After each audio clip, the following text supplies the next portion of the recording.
Hi, Jenny. Who are we talking about today? Hi, Lori. We get to talk about Aretha Franklin today.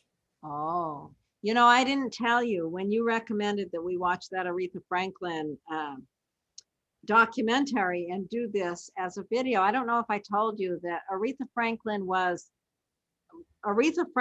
album, Aretha, was the second album I bought in my whole life. Hmm, nice. I love Aretha Franklin. Her voice is such a part of my early years. Hmm. Amazing. So who is Aretha Franklin? Now that we've gotten this far, who is Well, she? I feel like she's kind of self-explanatory in a way because she's definitely one of the very, very tip-top musicians that we've ever known, I think, and as a probably, I mean, she's a household name. I mean, people know who she is, and she's known for her absolutely incredible voice, the range of her voice, the amazing things she did throughout her life with her voice, and that she had it from a very young age, and was born to a reverend father, so she was in the choir very, very early on and singing from the get-go. So that's in a very quick nutshell, Aretha, the Queen of Soul. Yeah, the Queen of Soul. Some at some point in the late 60s, I guess she got made the Queen of Soul. And she did. She grew up, like you said, with that father, that minister father, and she was singing on the gospel circuit from the time she was, I don't know, 10, 11, 12 years old. Mm-hmm. So she was just, born into that. And she had siblings that sung as well, sisters, Mm-hmm. but her father somehow highlighted her. Was there a reason for that? I mean, it just seemed like she was his favorite. I'm not quite sure exactly. Maybe it's just that her voice was so amazing and probably Yeah. some other resonance. Yeah. Um, but I also just want to mention, so we watched, like, I want to talk about the show that we're recommending here to watch, and I just want to say that what I watched was on Hulu, and it was the Genius Aretha. So it's fictionalized, the account that I was reading, or watching. So it's worth the view. It's great to see. I didn't corroborate for myself some of the facts. I'm not sure. And did you watch a little documentary too, or a separate I one? well, I watched part of that series that you mentioned, the Genius Aretha, and there's like 8 parts to that. I watched a little short clip on YouTube. I know there are other documentaries around, but it's such a great way to learn, to watch documentaries with the chart in hand as you're learning. And yeah, real documentaries are better than these fictionalized ones, but you can learn a lot from both. Yeah, it's still So really fun to watch, and I feel like I got a lot of good information from it. So, yeah. but anyway, that's who we're talking about, Aretha. So, Okay. should we, do you want me to pull up the chart here? Let's just get the chart pulled up and take a look at some of the basics here and Okay. see if we can see who this woman is. She was born in March of 1942 in Mhm. Memphis, Tennessee. Yeah. Okay. So we know right away Aretha's an Aries just by the date of her birth, March 25th. She's going to be an early Aries, and yep, there she is. Sun in Aries at 4 degrees. Yeah. So that's the first thing to note. And I just think about Aries, the leader, the warrior. I mean, she's an imposing person. Like up on that stage, I mean, she just would dominate with her voice and her presence. Yeah. Um, Yeah. The Aries is going to go after what they want. I mean, I was mentioning earlier something about ambition, and I tend to think of Capricorn as the sign of ambition, but Aries, if it gets a path in its sight, it's going to just keep pushing in that direction in a very, very direct way. yeah. So that makes sense. And that sun also, that Aries sun rules her midheaven. So it's that push of that Aries, that demand to be number one. Where's that going to show up for her? It's going to show up for her in her career. It's going to also show up, in the area where the sun is in her day-to-day life. She is pushing to be number one and bringing that energy into her career. Yeah, and it's powerfully so for sure. Yeah. Yeah. That's very Um, powerful. and then it's interesting to see the position of the moon. So the moon is in its kind of domicile, its home sign of Cancer. But it's just come out of a first quarter square. So not long before Aretha was born, you would have been able to see the sun, like that half face of the moon in the sky. You would see that exactly half dark, half light. So she was born a little bit after that first quarter square, which really implies even more. You're building a case for this very active chart. This person who's like going to decide, I'm going to act on it, I'm going to build this up. Yeah. And just, it's a very forceful, sort of crisis oriented moon compared to the sun. Yeah, people born at that first quarter are real workers. They just, yeah, they're real workers. It is interesting to see the moon in Cancer. It really suggests a deep sensitivity that you would not necessarily expect in how she presented herself, how she was seen in the world. I don't know that you would necessarily, although you listen to her music and you hear that sensitivity there. So Yeah. I guess I was surprised though to see that Cancer moon. Well, I know, Laurie, you and I talk about the Cancer moon a lot because on one hand, you kind of go, oh, well, look, moon, it's like I said, it's in domicile, it's in Cancer, there's a resonance there, it wants to be there, blah, blah, blah. But at the same time, like the moon in Cancer is actually a very tough placement, exactly because of what you just said. And you've really impressed that upon me, just that idea of like this real sensitivity, this ability to pick up on the subcontext of everything around you. Like you sort of absorb things around you. But I also just think about her, the older she got, the more she stepped into that matriarch role. And she was a real matriarch of her family by the time she passed away in 2018. So I feel like she walked into that moon in Cancer more and more as she aged and sort of accepted that role, Well, that's great because with the moon in Cancer, having that family comfort space, so important. And with the way she lived her life so in the public eye, that wasn't always easy, I don't think, for her. And she lost her mom early as well, which had to have a huge impact. I think her mom died before she turned 10, and her parents had been divorced, and she lived with her father before that. So she kind of lost her mother at a really early age, which set her up for a lot of difficult, tender emotions, I'm sure. Yeah, she also grew up really young because what ended up happening is she was singing on that circuit, and so she was traveling around. So she actually ended up having a baby at a really young age, so she was made to sort of grow up really quickly. That kind of shows through with some of the stuff. I think it kind of enhances that sensitivity or some of those struggles of the Cancer moon, but also it's bringing my eye down to that Mercury, because the only aspect the moon really makes is that trine to Mercury, right? Which is, so it's water. Well, yeah, there's that, but she also does have a grand trine. But let's talk about the rising sign a little bit, and then I do want to touch on that grand trine because I think it's awfully interesting that she has that in this chart. So she's got Scorpio rising. What do you know about people with Scorpio rising, Jenny? Well, that kind of adds another layer to that sensitivity. There's a lot of water going on, so this absorptive kind of quality, and just having to kind of live in the subtext a little bit, like feeling things around you a lot. But also my mind, of course, goes to the two ruling planets. You can look at it as Pluto, or you can look at it as Mars as the ruling planet.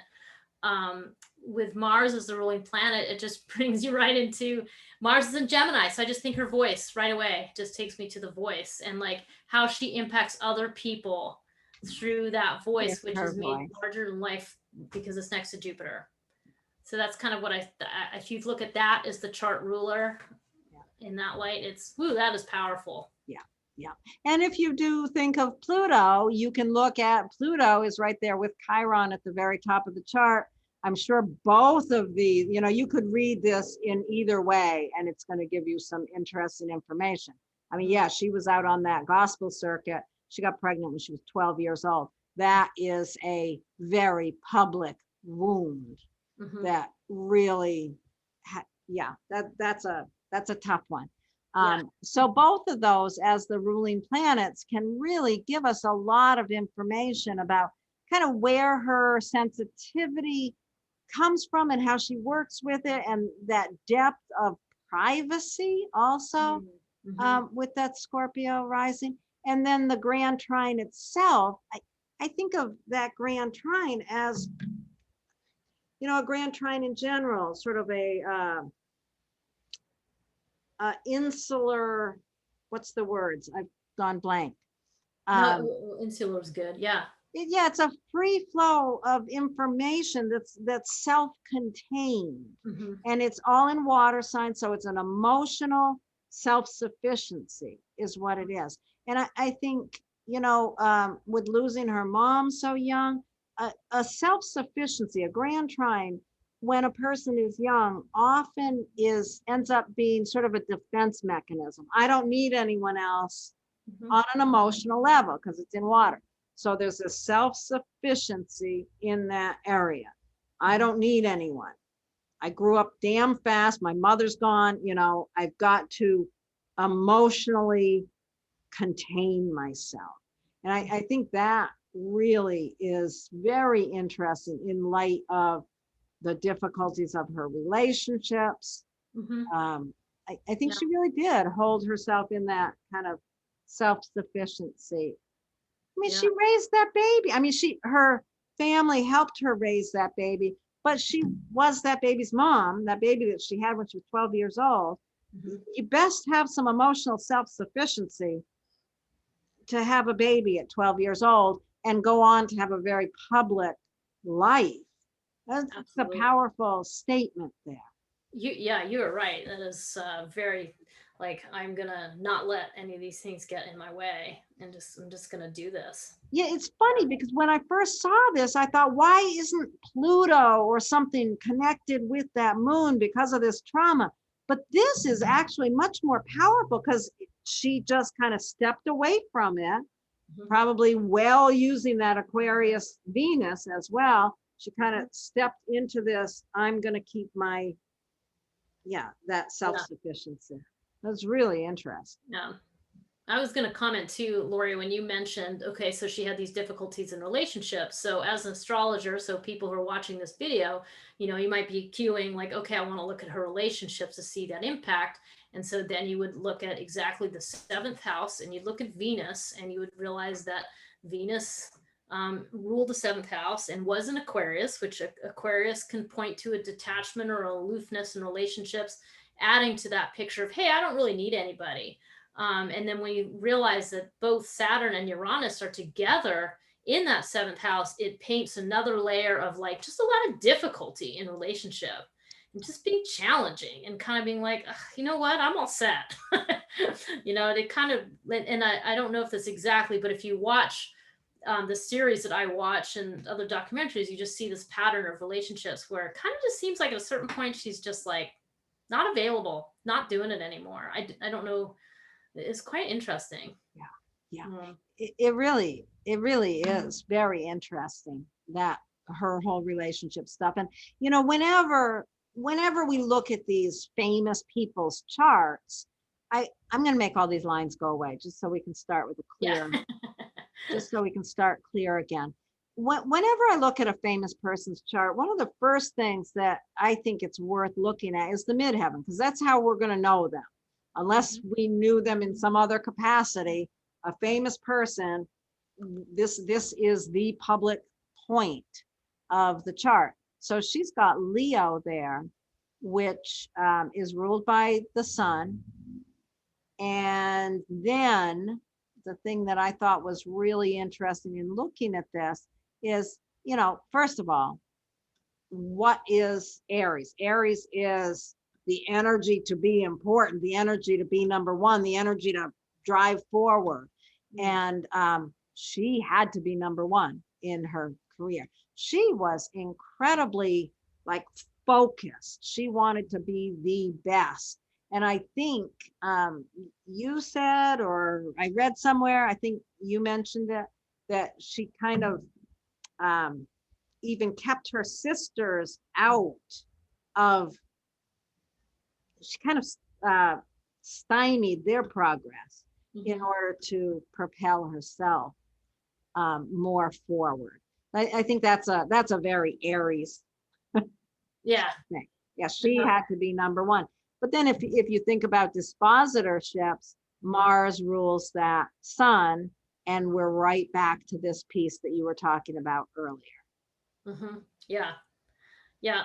And the other thing I want to say is if you're looking at Mars, not only if, but if you're looking at Mars as the rule of the chart, it's also adds a brush stroke, so to speak, when you realize that it also squares Mercury. Right. So yep.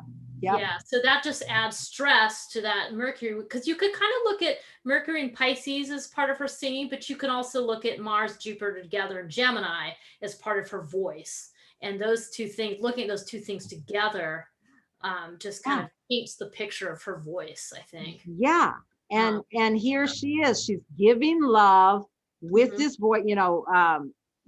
Pisces is very much about singing, performing, acting. So that square between them, I kind of lost what I was going to say, but that's really interesting. Yeah, the fifth house where you give love. So she's giving love with this singing voice. And what is she singing about? She's singing about love and other, this eighth house kind of issues. And then that sun also is opposed Neptune. So, that brings in the voice as well. Is that right? That does not. No. That does not. That's wrong. It does. It does. It's just it's out of sign, but it is an opposition. Yeah, I was just thinking when you were mentioning the eighth house placement of the Mars and Jupiter too, like that's partly how it goes right deep down into your soul when you hear her sing. But she also sings about her heartbreak and her abuse and like all these really intense things, and it just has this it just kind of transcends boundaries with her voice, and you kind of see there's that link between the Mercury and Pisces, and then the Gemini, Mars, and Jupiter. It just is a really nice illustration of all the things her voice could do,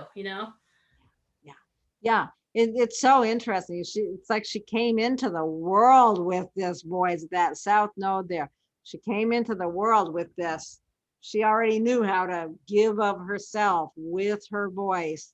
And in the course of her life, bringing it out to the public to receive love with the, kind of tightening it up. Bringing the Virgo into that as well. Oh yeah, the Virgo North Node and the Neptune. Yeah. That's interesting. Okay. I also, there's a few things. Is there anything else about the natal chart that you want to bring in? No, I think we did a really good job of covering that. So okay, I want to just bring in one other thing. She in 1960. She signed with Columbia, but nothing really big happened with her career until she got connected with Atlantic label in around 66.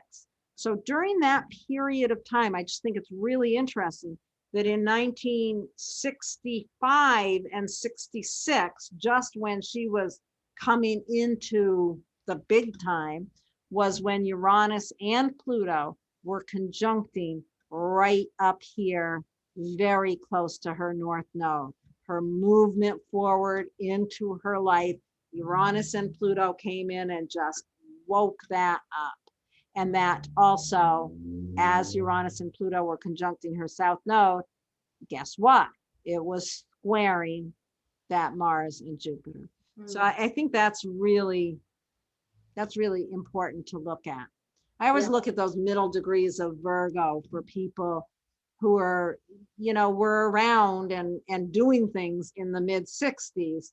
If there's some planets in those middle degrees of Virgo, that was really, or in the middle degrees of any of the mutable signs, that really was an important point of time to pay attention to. Yeah, so, cool. I wanted to bring that in. All right, Jenny, anything else?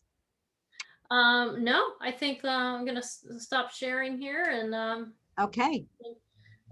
thank you very much for watching. And you can find Lori at astrolore.org, and you can find me at hiddenpathastrology.com. Yes, indeed. And the next one of these astrobiographies we're going to do, I think it's going to be on, who did I say? Oscar Wilde. Yeah, Oscar Wilde's fascinating. yeah. So if you all want to prepare for it ahead of time, there's a new documentary on Hulu about Oscar Wilde. Find that and watch it. And we'll probably do this video sometime within the next 3 weeks. Nice. All Great. right. Thank you, Lori. Thank you, Jenny. Bye-bye.